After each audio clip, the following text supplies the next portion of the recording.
প্রয়োজনীয় সংস্কার শেষ হবে তারপরে নির্বাচন, এমন কথা বলছে অন্তর্বর্তী সরকার। কিন্তু বিএনপি বলছে দ্রুত সময়ের মধ্যে নির্বাচন দিতে হবে। এছাড়া যে সংস্কারের কথা বলা হচ্ছে তার কিছু কিছু বিষয় নিয়ে আপত্তি জানিয়ে আসছে দীর্ঘদিন ক্ষমতার বাইরে থাকা দলটি। বিএনপির স্থায়ী কমিটির সদস্য মির্জা আব্বাস অভিযোগ করে বলেন, বিশেষ কিছু দলকে সুবিধা দেওয়ার জন্য সংস্কার কাজ চলছে। তিনি বলেন, ওদের হাতের ওদের কলমের কোনো সংস্কার আমরা সহজে মেনে নেব না। সংস্কার যদি করেন আমরা কারেকশন করব।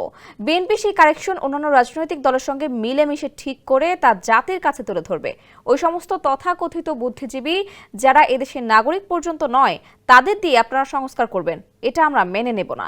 রোববার বিএনপি ও এর অঙ্গ সহযোগী সংগঠনগুলোর ঢাকা মেডিকেল কলেজ ও হাসপাতাল শাখা আয়োজিত আলোচনা সভা ও ইফতার মাহফিলে তিনি এসব কথা বলেন।